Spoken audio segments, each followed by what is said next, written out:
Hello there, cat people. Dan the Catman here, and welcome to a holiday message from the Shelter Cats podcast, the show that is a labor of feline love. And I wanted to kind of take a break from all the interviews and everything going on with my little season 2 and just record a little holiday message just from me to you, because this episode will be out I think on December 17th, so a week before Christmas. Everybody will be the usual holiday stuff, shopping, getting stuff ready, plans.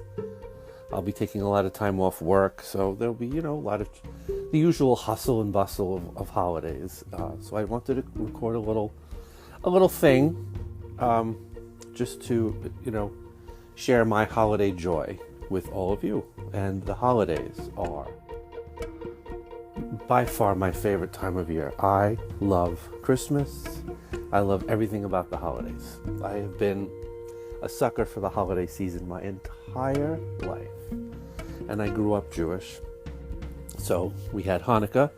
And, although I converted to Christianity when I was 40, I am not a religious person. Even growing up Jewish, I was so enthralled with Christmas. All the decorations and the trees, and I loved the music, and I just loved the kind of the feeling that it gave you. And again, no disrespect to my Jewish my Jewish heritage, but Hanukkah just doesn't do the same thing. And my non-Jewish friends would say, "Hey, you get 8 gifts over 8 nights." No, I got 1 gift. I had a friend growing up that would get 8 little gifts, and I got 1 gift, usually a combined Hanukkah and Christmas gift, because, fun fact, Christmas Day happens to be my birthday. I will be turning 50 on Christmas Day, so maybe not because it's my birthday, just the whole spirit of the holiday season just makes me so happy and makes me just filled with joy. And I play the music and I decorate very early. In fact, I'm recording this on Sunday, November 5th, and by next weekend or the weekend after, I'll be putting up the tree and I'll be putting up the decorations, and I'll have what is, in my opinion, the best holiday album of all time, the Peanuts Christmas album. What's the guy's name? Vince Girardi? Absolute, by far, best holiday music album of all time. Worst holiday song of all time? I'm sure you guys know which one I'm talking about. You know who she is. I'm not going to mention her by name, but you know that song. Every time you're in a store buying something, that song is playing over and over again. And it's the worst, most annoying song, because it's like a little worm that goes in your brain, and it's in there for days, and you're singing it and you can't get it out of your head. But that diva aside, Christmas, the holidays, the holiday season, everything about it, no matter what you celebrate, is my favorite time of year. It makes me so happy. The weather is cooler. I hate summer. And it's just something that fills me with joy. And I get to share that joy with you, as this is my first holiday season hosting the Shelter Cats podcast, my labor of feline love. So I wanted to just share my joy and express my gratitude with a couple of tips that you probably know, or maybe you don't know. So, holiday means family. It means spending time with loved ones. It means a lot of presents. It means a lot of gifts and trees and decorations. So, if you have a cat and a dog, but this is about cats. So, if you have a cat or cats in your home, number 1, cats like to climb things. So, keep your tree, if you can, keep your tree somewhere that is out of reach of your cat, or put it on a base and weigh the base down so it can't knock over easily, because a tree that can fall and can hurt a cat. So when you're decorating your house, when you're putting up your holiday decorations, whatever holiday you celebrate, keep your cat's safety in mind and try to put it in a place that either they can't get to, or secure it in a way so that they can't knock it over easily and they can't hurt themselves. And just keep in mind, the holidays being a hectic time, that's a lot of change, and change can stress out cats. So if you have a lot of gifts coming and going, and if you're wrapping gifts, and if there's a lot of chaos and commotion, and there's more people coming over, just keep in mind your cat may get a little spooked, because cats don't handle change very well. Some can. My Sophie, I have people coming and going. Sophie doesn't care. My Tucker, my big Tabby, he doesn't care. But my other cats will hide under the bed, because the chaos and the new people and all the noises can spook your cat. So just keep that in mind. Make sure you shower them with extra love. Make sure you let them know that nothing will change. Just let them know that there's going to be people.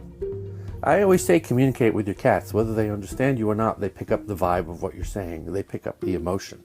So make sure they know that they're loved, and it's the holiday season. So just keep that in mind. Just keep them safe when you decorate, when you wrap gifts. Just keep their safety in mind, because if they get into the wrapping paper, that could cause a problem. If they get into the scissor and the tape or anything to do with wrapping the presents or the decorations or the things you hang on the tree, the ornaments, the hooks, just, when you do all those things for the holidays, just keep them in mind. Make sure that you're either supervising them while you're doing these things, or maybe, when they're asleep in another room, get the stuff done. Just keep their safety in mind. I'm sure you know this, but, this is my Shelter Cats podcast. I wanted to just express that.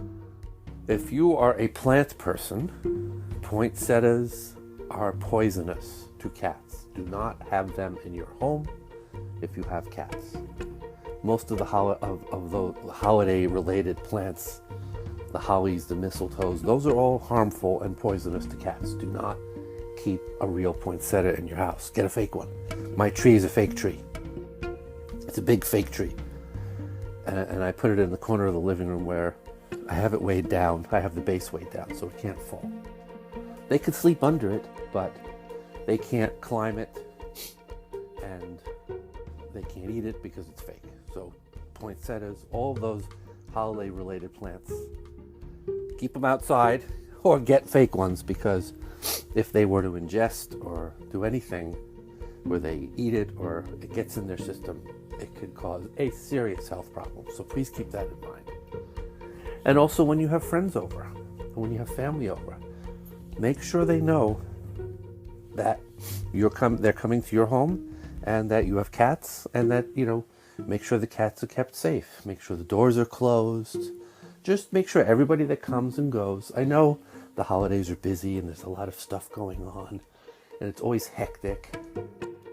When I was in a relationship, it was way more hectic because there were presents and people coming and cooking and, all the hustle and bustle with the holidays. Just make sure everybody that comes, make sure they know you have cats. Their safety is important. So don't leave the doors open. If you're unwrapping gifts on Christmas morning, just make sure everybody knows, keep everything out of the reach of your cats, just to be safe. Because at the end of the day, when the presents are open and you're having your Christmas dinner or Christmas Eve dinner or both, it should be a warm, amazing, happy time where you just celebrate the holiday season surrounded by the people you want to surround yourself by. And that should include your cats. So just some tips. The TLDR is just make sure you're aware of your cat's safety while you're going about your holiday season. And some less Debbie Downer type stuff. Get your cat a holiday present. Get them a toy. Every major pet store out there has even holiday-themed cat toys that look like Christmas and Hanukkah and stuff like that. Get them presents. Wrap them. Wrap the presents. Put the presents by the tree. And then Christmas morning, open the presents and give them to your cat, so that your cat...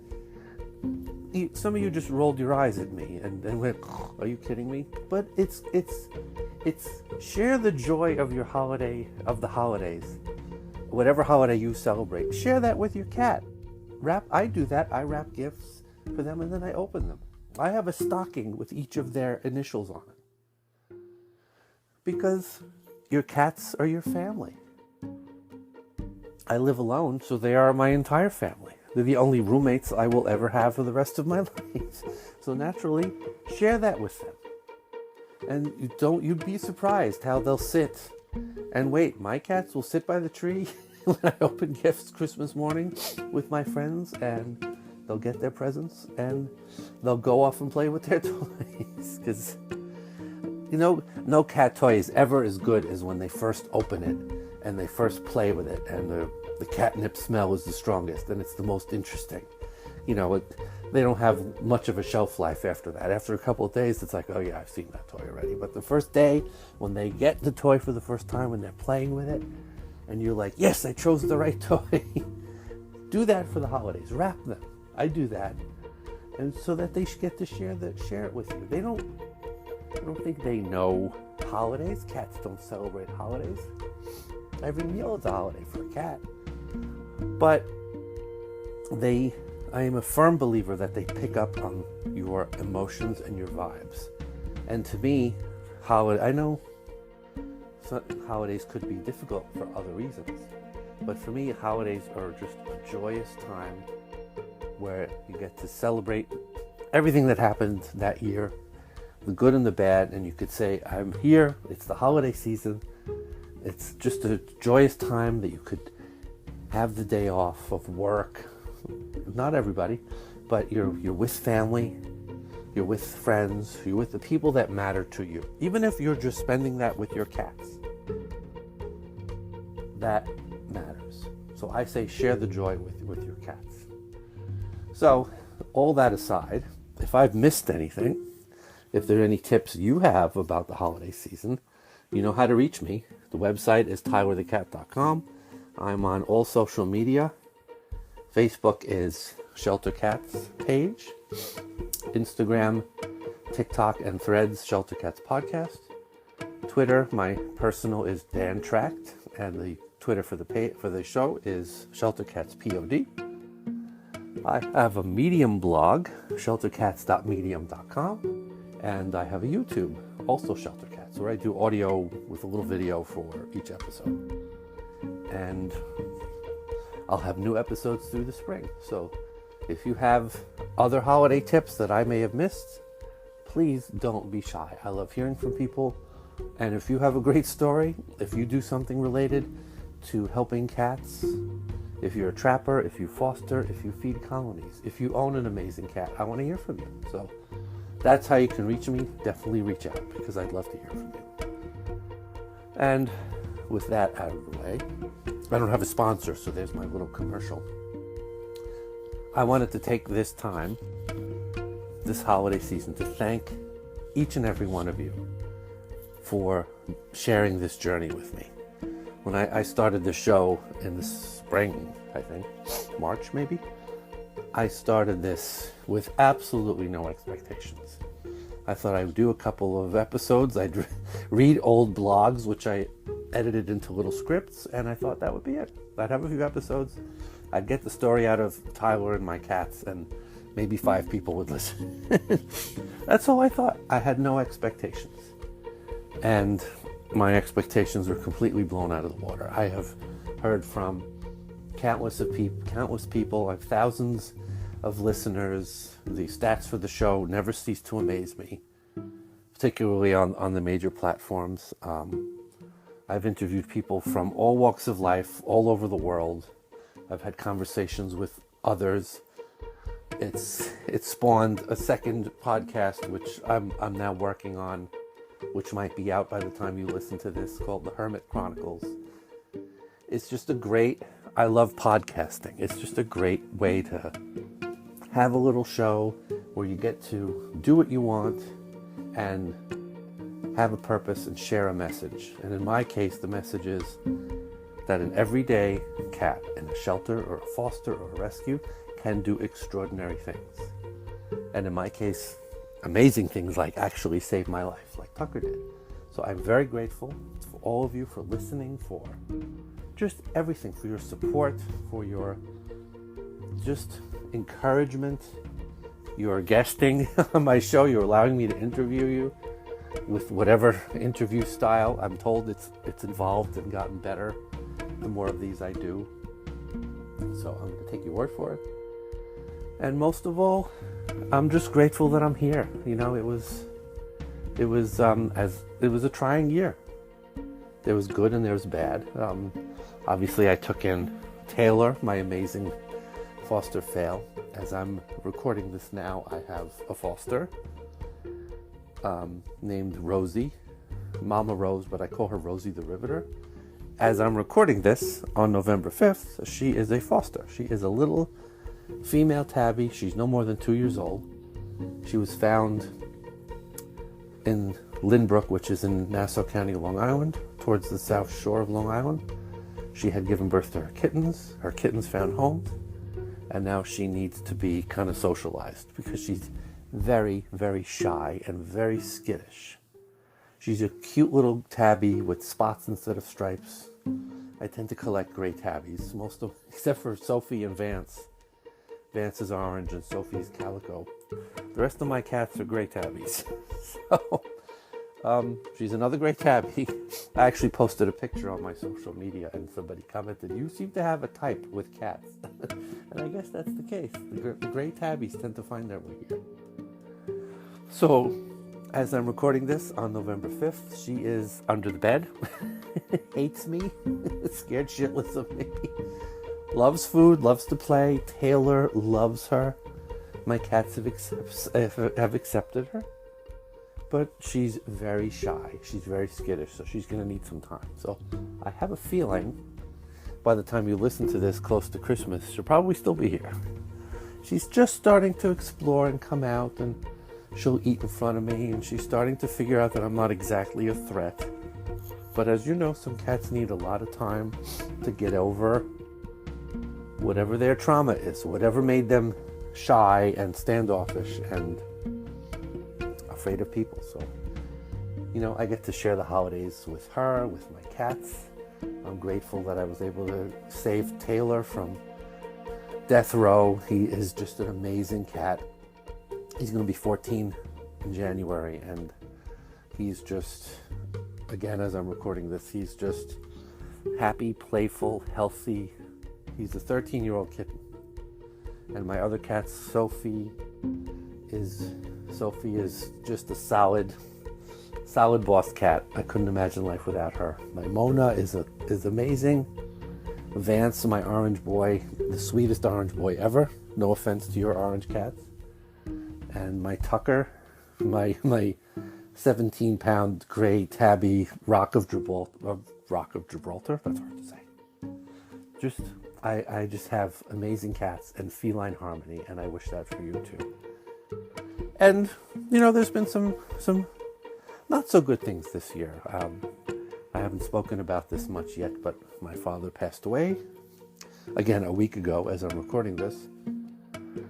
He and I were not very close, so I hadn't seen him in 13 years, and we'd spoken twice in the past 10 years, so we really weren't very close, and not many of my family reached out to me. I only heard from one cousin who heard secondhand himself, so I'm hearing third-hand, fourth-hand, that my father did pass away. He had suddenly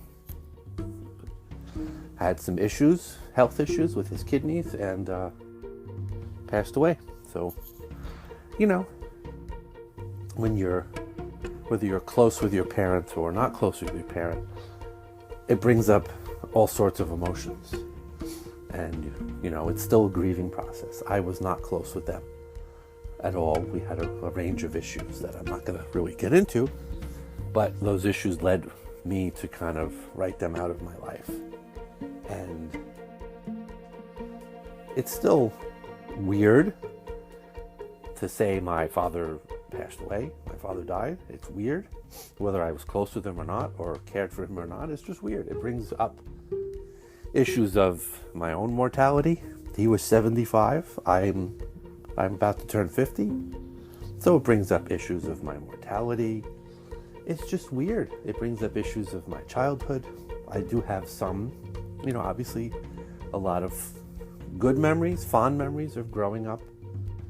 An only child in Brooklyn, you know, going to diners, doing stuff in Brooklyn, getting bagels, going to the park, going to the mall when malls were big, being picked up from school, picking him up from the subway station when he came back from work, or, I got my very first job was working at the company he worked for. He got me my first job doing, admin work at his company in Park Avenue of Manhattan. So it just brings up a range of emotions and memories. And it's weird that this will be the first holiday season with him passed away. So, with every good thing, there's bad things, but you have to appreciate where you are in life. You have to take stock of all the good.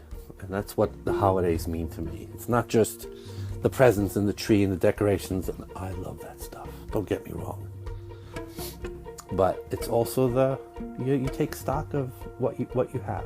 You take stock of where you are in life, and you kind of pause from the hustle and bustle of life and say, hey, not half bad.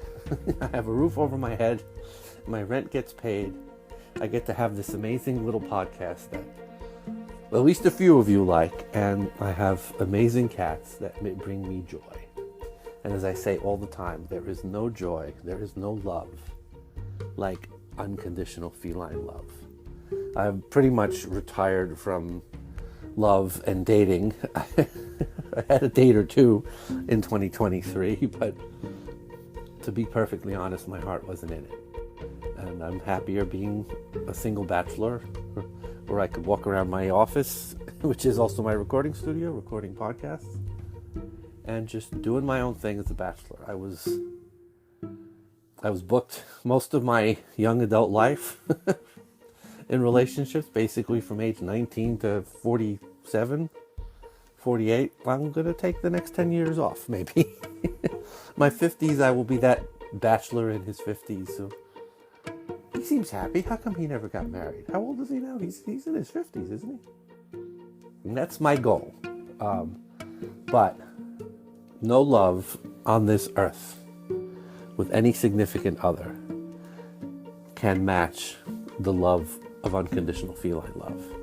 Because no matter what you're doing, no matter where you are, no matter how much money you have or don't have, no matter what happened that day, your cat will always love you. Your cat will never judge you unless you don't feed them on time. And your cat will be there for you. And your cat will make you know that they love you and they appreciate you and that they're so happy you took them home.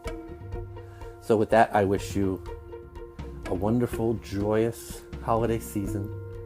Please celebrate it with your cats. Celebrate it with your loved ones. Love each other. Care for one another. We need more of that in this world. Thank you so much for indulging me, for joining me on this journey. I'm having the time of my life with my little podcast. And happy holidays, and I'll see you next week in the next episode.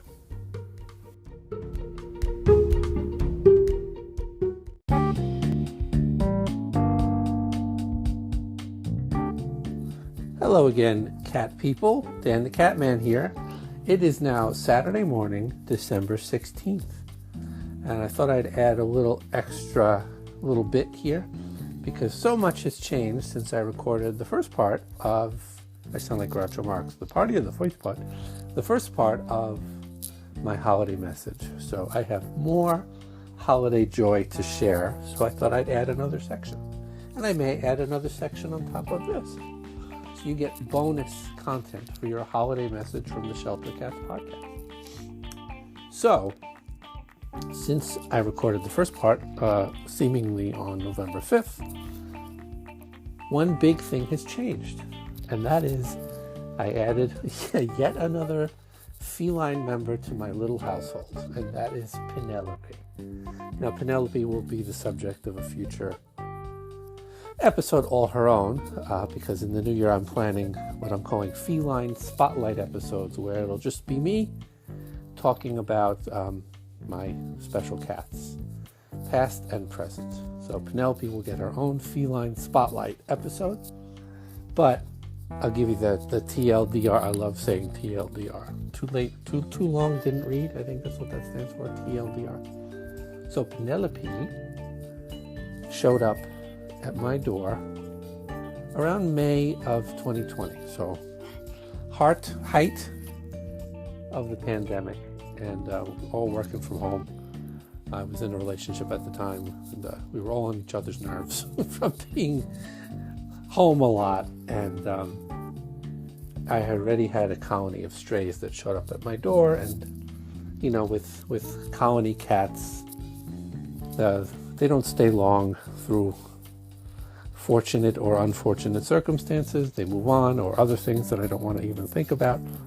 And all of a sudden, when I go to look to see if anybody's at the door waiting for food, there was this little tabby cat.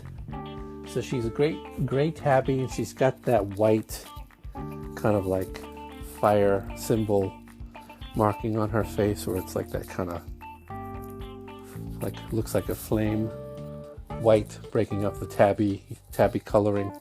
She has two different color eyes. One's kind of green and one's very gold, and you see that really in the sunlight.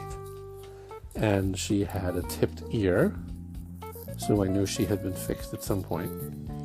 And she had white chest and white belly, and she had white feet, and very much looked like a female version of my dearly departed Jackson.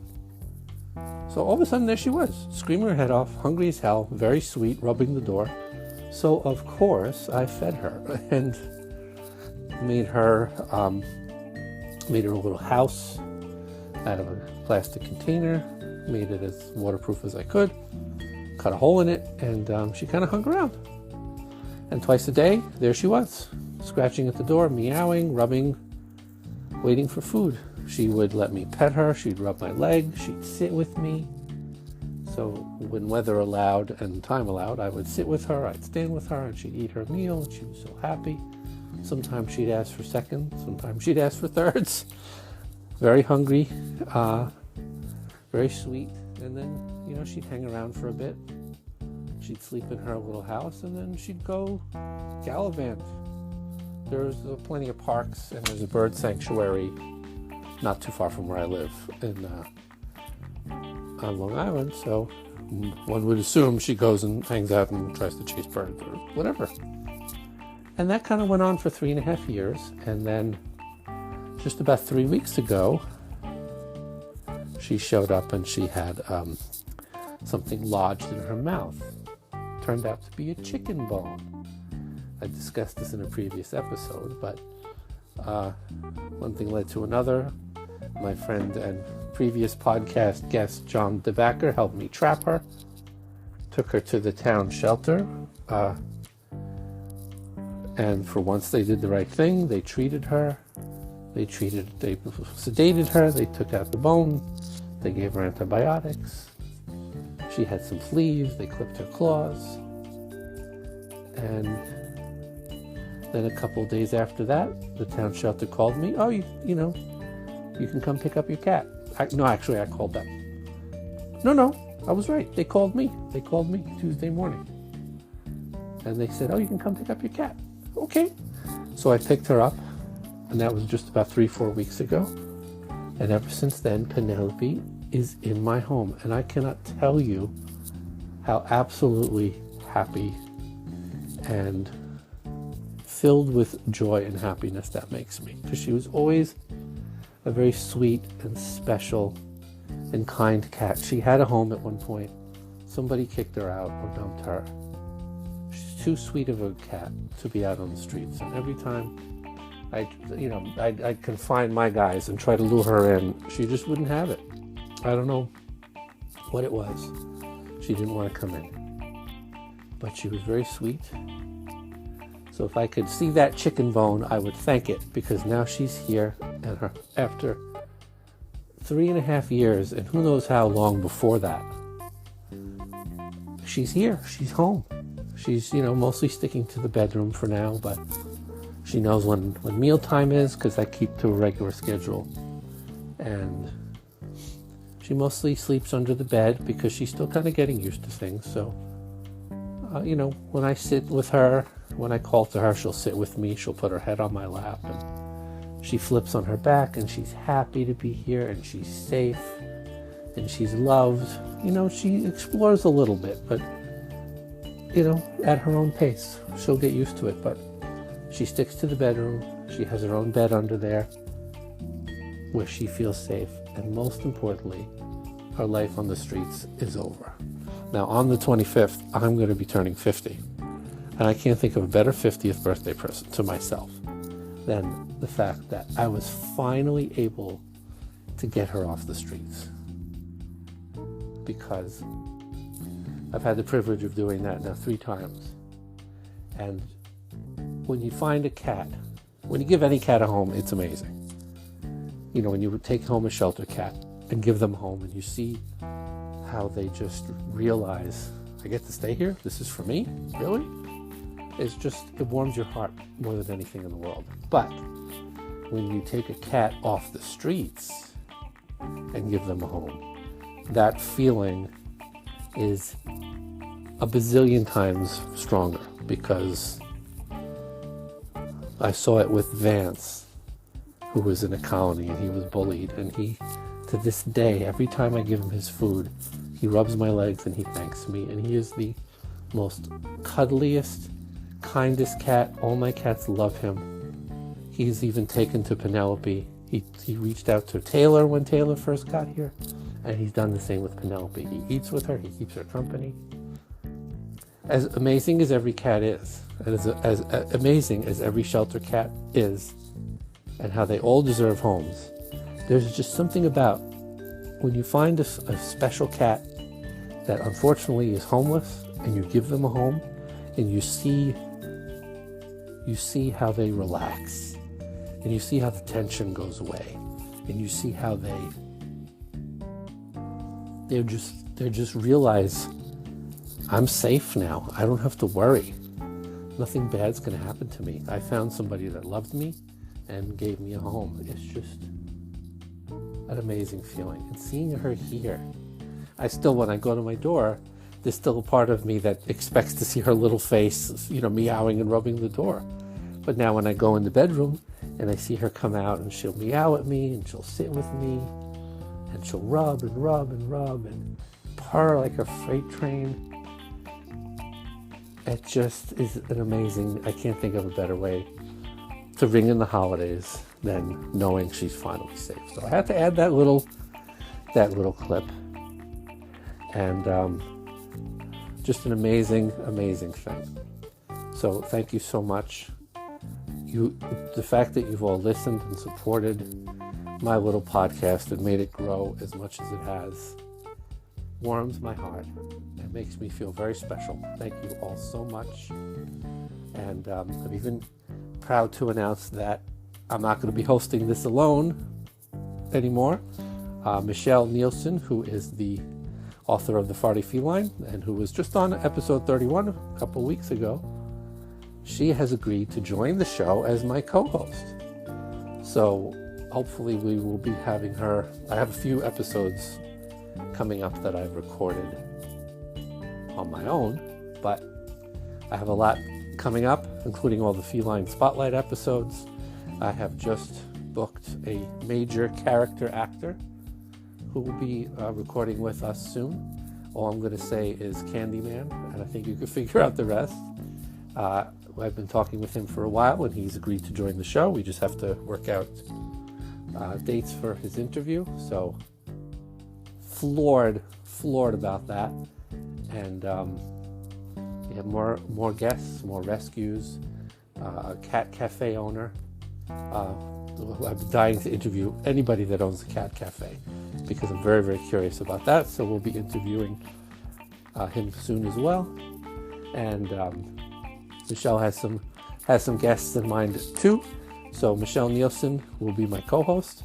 So you'll hear some episodes with me that I've already taken care of, and a bunch with her. And then moving forward, it'll be Dan and Michelle co-hosting the Shelter Cats podcast. I just think that the chemistry between us was so good, and I laughed so hard at the whole farty feline thing that I always thought having another person would be a good idea to kind of bounce off of. And so it's not just me rambling, it's just more of a conversation, even when we don't have guests. I think it'd be a good idea to just have somebody to kind of have a conversation with. I think it'd make for an even better show. So, thank you so much. You've made this an amazing 2023. There will be no new episodes the next 2 weekends, so that my feline staff can spend the holidays with me and not worry about posting episodes and doing all that's involved in keeping the show going. So this will be the last episode of the year. There'll be no more episodes in 2023, and we'll see you the first weekend of 2024. Jesus Christ, that's crazy. 2024 already. I remember when it was like just first 2000 and we were worried about Y2K. Now that was almost 25 years ago. Damn, time flies. So, happy holidays. A safe new year. Spend it with loved ones. Spend it with your cats. Get them some presents. And I'll see you in 2024.